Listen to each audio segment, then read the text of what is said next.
before showing you other ways to interact with other API over the internet through an HTTP, let me show you two methods with that you can use to call APIs, do some certain things like let me go to this request.rest today, and you see I have a put method created already, and I am calling this with the classes. You already know that API I have created with that JSON server itself. So I have something like for we can call for right now, and we can delete this one as well.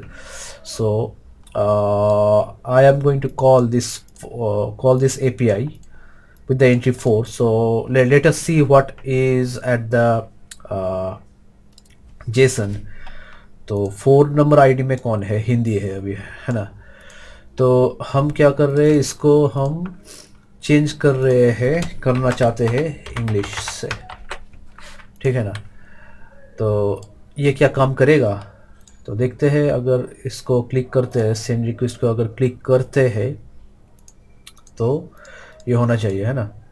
चलिए send request पे click कर रहे हैं, 4 वाला जो resource है उसको ये अपडेट करेगा। Okay sorry, so I need to run the server. Okay the server is running ना, तो सर्वर अभी काम कर रहा है। तो चलिए देखते हैं अभी ये काम करता है कि नहीं। ओके तो सब्जेक्ट इंग्लिश और आईडी 4, तो इधर डेटाबेस पे चेंज हुआ कि नहीं देखते हैं। ओके तो पहले ये था दूसरा कोई। चलिए इधर से हम क्या करते हैं, फिर से इसको हम दूसरा कोई कर देते हैं, हिंदी ही कर देते हैं। सेंड रिक्वेस्ट करते हैं तो इधर इंग्लिश दिखा रहा है, तो आपको ये 4 वाला चेंज होकर हिंदी होना चाहिए, है ना।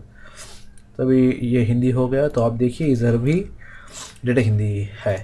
तो पुट कॉल आप देख रहे हो कैसे होता है। तो इसी को अगर हमें इधर पे रेप्लिकेट करना है तो कैसे करें, तो सिंपली हम लोग फिर से फंक्शन बना लेंगे जिधर पे हम ये लिख सकते हैं कि पुट कॉल, उसको आप कॉपी कर लो, the same thing you can copy it self.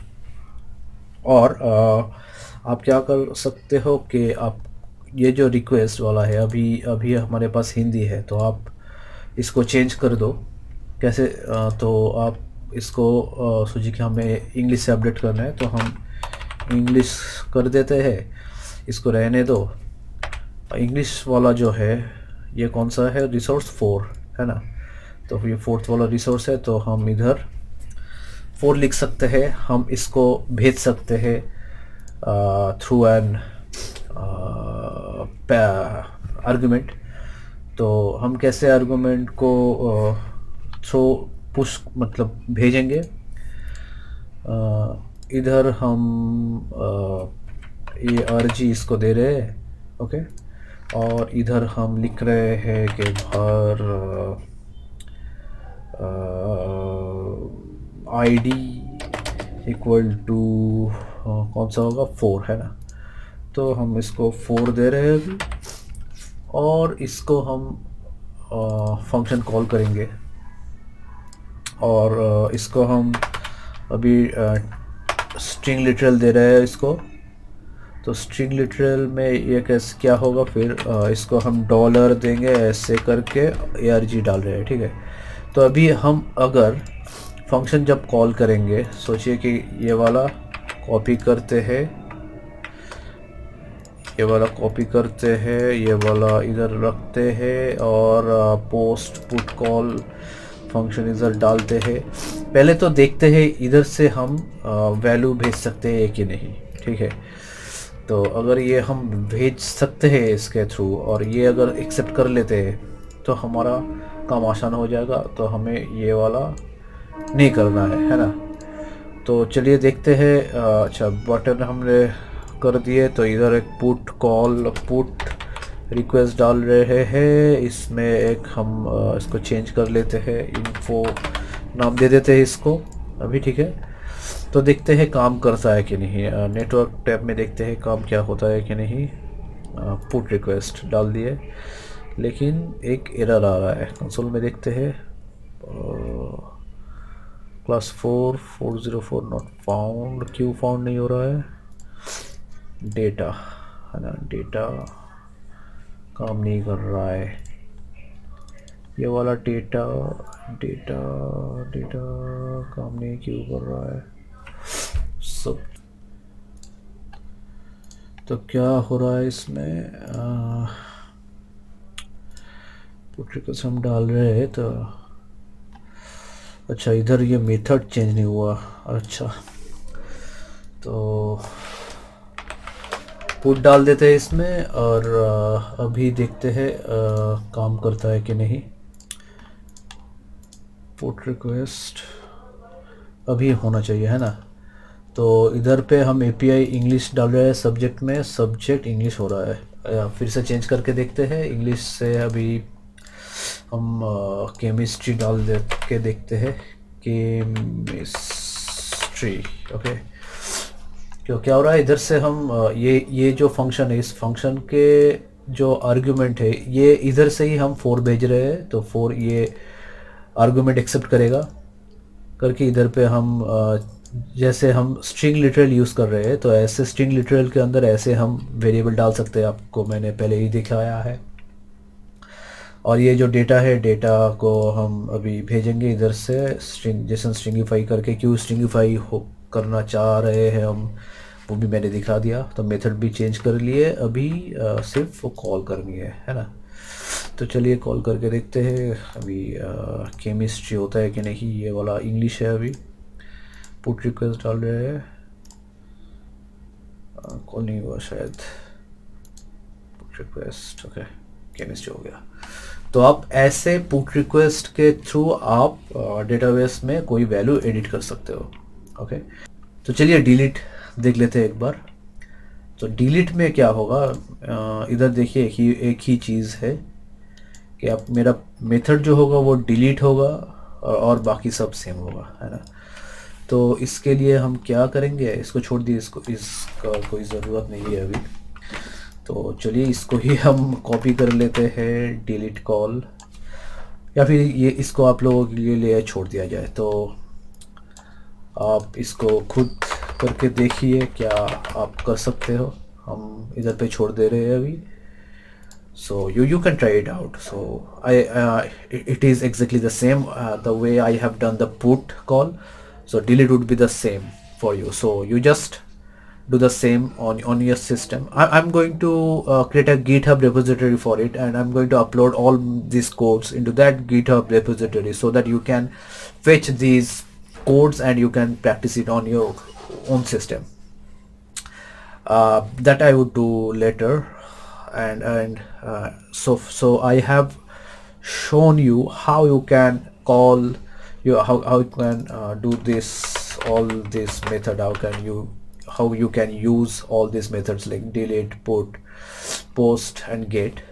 And yeah, what we can do, we can also, if I provide, let's say 2 over here, so it should return the math only, okay. So let me show that as well as a get method.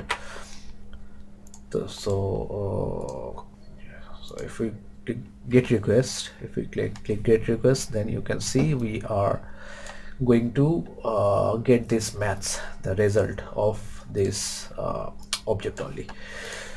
So the thing is, if you really want to, this is not the real-time scenario you are going to have.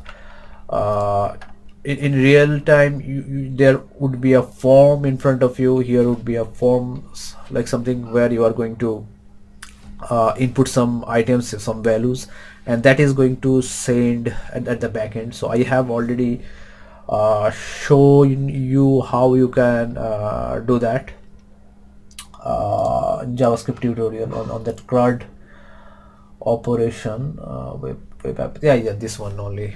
If I think you already have gone through that in this CRUD operation, right? There you have seen already how we can create an object and how we can pass that object into an array, and how we have added that object into an array. So if we do the same here, if we create a form, and if we create if we take those values from that form and pass those values in here in this data, okay, for post call, in this data for put call, then it will work exactly the same, right? So you can update your database just like that. तो अभी लेकिन ये मुझे कहना है कि ये AJAX जो है, ये इस तरह का AJAX रिक्वेस्ट जो हम कर रहे थे, ये बहुत पुराना हो गया है। ये 6 में दूसरी तरह का फंक्शन है जो URL को कॉल कर सकता है, ठीक है। लेकिन जब हम वो दिखाएंगे, सोचिए कि हम थर्ड पार्टी लाइब्रेरी यूज़ कर सकते हैं Axios, या फिर हम जावास्क्रिप्ट का खुद का जो फेच मेथड है वो यूज़ कर सकते हैं to call on certain API। लेकिन उसके साथ बहुत सारी चीज़ एसोसिएटेड है, जैसे कि promise, call back, async await. There is a certain phenomenon which is called callback hell. To avoid that callback hell, we are going to use promise, and to make our code simple, we are going to use async await.